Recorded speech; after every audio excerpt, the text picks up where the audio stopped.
Good day. The topic for today is supraventricular tachycardia, recognition, and management. For the next 20 minutes or so, I will be giving an overview of the different supraventricular arrhythmias, presenting its basic mechanisms and 12-lead ECG pattern recognition, and introducing basic acute management concepts, including electrical and medical cardioversion. Now, SVT is familiar to a lot of us because it occurs commonly, but fortunately, it is not life-threatening. There may be different precipitants, but by definition, when we talk of SVT, it is a tachyarrhythmia or a fast rhythm disorder involving the bundle of His or higher. And in terms of anatomy, it may involve areas within and around the sinoatrial node, atrial tissue, and the AV node. Now, in terms of clinical manifestation, the most common symptom would be sudden onset palpitations, which may be accompanied by shortness of breath, diaphoresis, lightheadedness, even fainting and choking sensations. Now, on physical exam, if we catch the patient during SVT, the heart rate will usually be very rapid, more than 150 beats per minute, but regular at that. Otherwise, the cardiac auscultation is usually unremarkable. Now, when we talk of pattern recognition of SVTs, one of the more notable features is that SVT is usually a narrow QRS tachycardia. And by narrow, what we mean is that the QRS duration is usually less than 0.12 second and resembles that of a normal sinus beat. The exception would be in the presence of the so-called aberrancy, which means that the QRSs then at that point may be widened. And when we talk of wide QRS tachycardia, the cutoff is actually 0.12 second or 120 milliseconds. Now, let's talk first of sinus tachycardia, which is perhaps the most common type of narrow QRS tachycardia, because in majority of cases, sinus tachycardia is actually physiologic. It's the body's response to increased demand. And when we talk of sinus tachycardia, the cutoff rate is usually more than 100 beats per minute. The atrial, the P waves and the QRSs appear normal. And what is abnormal is usually just the heart rate, which is, as mentioned, more than 100 beats per minute. Now, a second type of physiologic rhythm is the so-called sinus arrhythmia, which is more commonly found among younger individuals and among athletes who have high vagal tone. And when we say sinus arrhythmia, there is actually a fluctuation in the PP interval of greater than 120 milliseconds or 0.12 of a second. Other than that, everything is normal. The QRSs appear narrow, the PR interval behaves physiologically. When we say physiologically, it means the faster the rate, the longer the PR interval, but all the morphologies appear normal. Now, junctional ectopic tachycardia, this one is not too commonly encountered among adults. It usually is found among the pediatric population, where it is referred to as JET, junctional ectopic tachycardia. What it is a form of narrow QRS tachycardia where what you see are predominantly just QRSs because the P waves are hard to find. They are usually buried within the QRS complex or occur shortly after the QRS.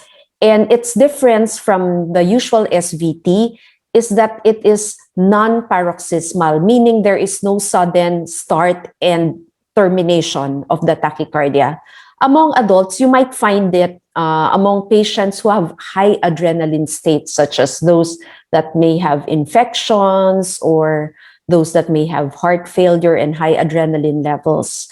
But the more common type of SVT among adults is the paroxysmal variety.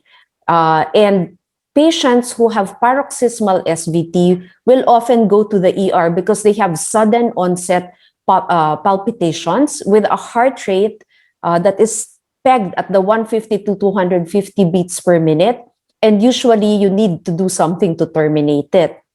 Now, in the paroxysmal SVT, it appears as a narrow QRS tachycardia with a rate of 150 to 250 beats per minute. The rhythm is regular. The P waves, just like in jet, are buried within the QRSs or occur soon after the QRS. And the QRSs are narrow, unless there is, as mentioned earlier, aberrancy or functional bundle branch block. Now, let's introduce at this point the concept of the RP interval, because this RP interval helps us to narrow down the differentials. It is defined as the interval from the onset of the R wave to the onset of the P wave. And when we say short RP interval, it means the RP interval occupies less than 50% of the RR interval. In contradistinction, when it is long RP interval, the RP interval occupies more than 50% of the RR interval. The differentials for short RP interval are AV-NRT and AV-RT, which we will discuss later. Whereas for long RP interval, the differentials would include atrial tachycardia and sinus tachycardia. Now, AV-NRT is the most common type of paroxysmal SVT among adults. The heart rate in AV-NRT is in the 150 to 250 beats per minute range. The rhythm is regular. The P waves are either not visible or are buried within or at the end of the QRS complex. And it is a short RP interval tachycardia as mentioned earlier. Now, the arrows here are pointing to the so-called pseudo-R and pseudo-S in leads V1 and lead 2 respectively. And they represent retrograde P waves, which are inscribed at the end of the QRS complexes. This diagram shows the circuit in AV-NRT, and the blow-up shows that the usual anterograde limb of this reentrant tachycardia is through the so-called slow pathway, while the retrograde limb is through the fast pathway. And this laddergram shows the flow of or the conduction of electricity from the various parts of the heart. The first tire in the laddergram represents atrial tissue, the second tire AV nodal tissue, and the third tire ventricular tissue. The sinus beat shows a smooth flow or conduction from the atrium to the AV node to the ventricles. AV-NRT is commonly initiated by a premature atrial complex. This premature atrial complex can sometimes block in the fast pathway. And at that point, it then selectively goes down the slow pathway. By the time it reaches the bottom portion of the AV node, the fast pathway has already recovered excitability, allowing retrograde conduction through the fast pathway. Then it goes down the slow once again, up the fast, repeatedly so, propagating that tachycardia. Now, the second type of SVT is the so-called AV-RT, standing for atrioventricular reentrant tachycardia. There are two forms of AV-RT, depending on the direction of the circuit, which we will demonstrate later. In the so-called orthodromic AV-RT, this presents with a narrow QRS tachycardia because the antegrade conduction utilizes the normal AV conduction system, while the retrograde conduction uses an accessory pathway. By definition, the accessory pathway are remnants of the cardinal veins, which may persist in some individuals, resulting in supraventricular tachycardias. Now, in orthodromic AV-RT, the rate is usually in the 150 to 250 beats per minute. The rhythm is regular. The P waves, as indicated by arrows, are located shortly after the QRS complex and make an inscription at the ST segment, but it remains a short RP tachycardia. The QRSs as mentioned earlier, are usually narrow unless there is concomitant aberrancy. The opposite direction of the circuit is that of antidromic AVRT.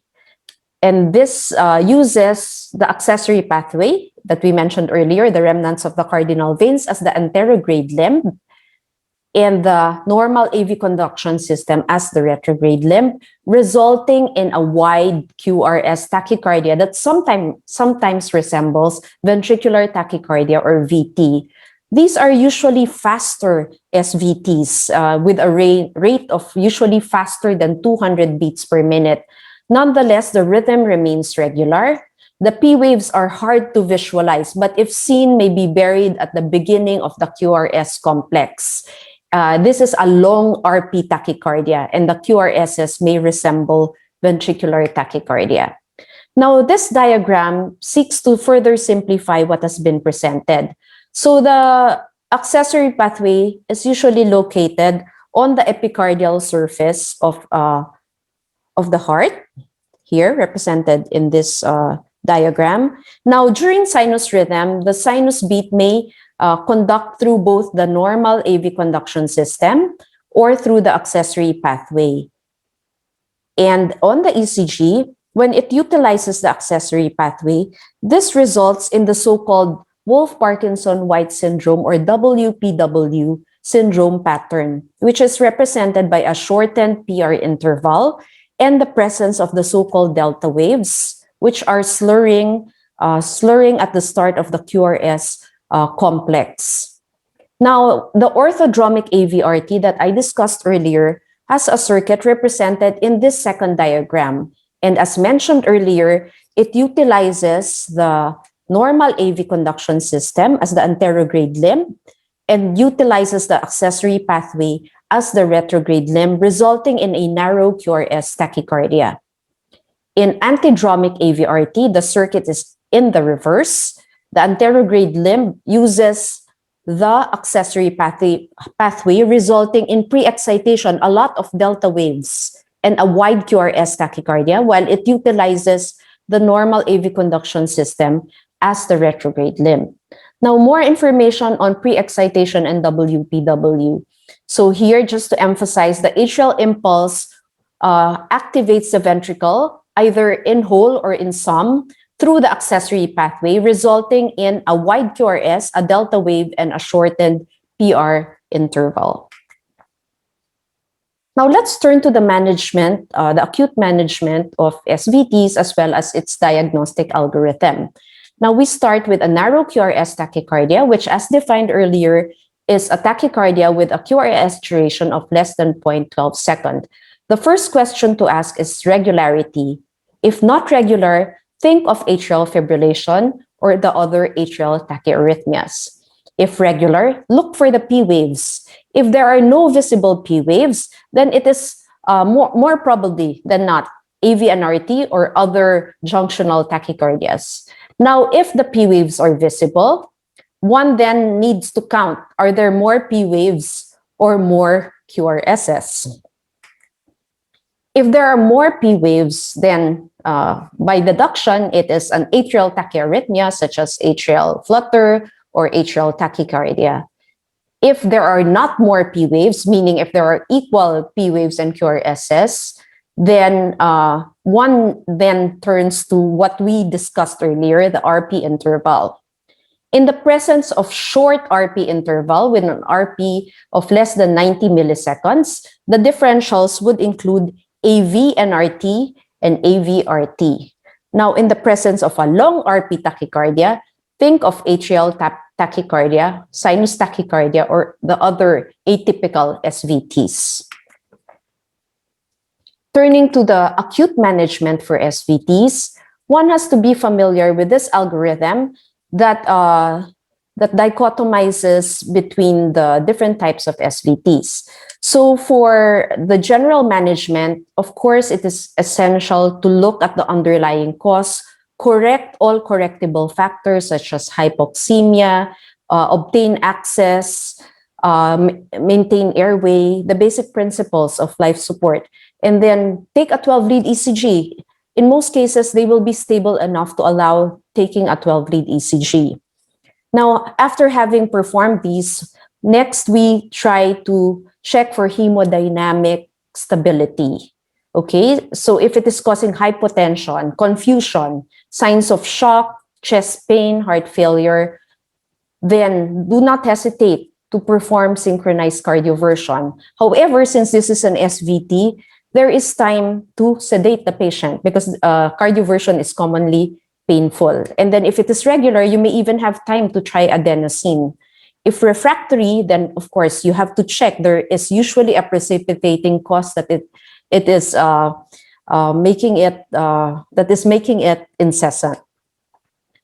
Now, what if there is no hemodynamic compromise? Then you go down this part of the algorithm. Verify is it truly narrow QRS? And if it is, then try vagal maneuvers, adenosine if regular, IV beta blockers or calcium blockers, and expert consultation. Now, if at this point you reconsider and you think, no, I think it may be a wide QRS tachycardia, adenosine may still be tried, but only if the tachycardia is regular and monomorphic. If it is a wide QRS tachycardia, the usual beta blockers and calcium blockers may not work, and you may have to try other antiarrhythmic drugs and consider expert consultation. Now, we have taken pains to explain the definition of hemodynamic instability. It is not only hypotension, as mentioned earlier, confusion, signs of shock, cold clammy extremities, decreasing urine output, chest pains, acute heart failure. Those are all suggestive of hemodynamic instability. And then one needs to be cognizant of the ways to cardiovert the patient. There is the so-called medical cardioversion, where we use medications to convert the patient back to normal rhythm. This is preferred for patients with stable SVT. And the cardioversion, fortunately, for SVT is usually AV node blockade, because most SVTs will utilize the AV node. And think of ABCD, adenosine, beta blockers, calcium blockers, and digoxin are the AV node blocking agents. While awaiting to administer these agents, Valsalva maneuvers, vagal maneuvers, modified Valsalva maneuvers may be tried to terminate it. Now, if at any point the SVT becomes unstable or shows signs of hemodynamic compromise, then one should not hesitate to use synchronized electrical cardioversion. And the way this is performed is under sedation. 50 to 100 joules biphasic is the usual starting dose.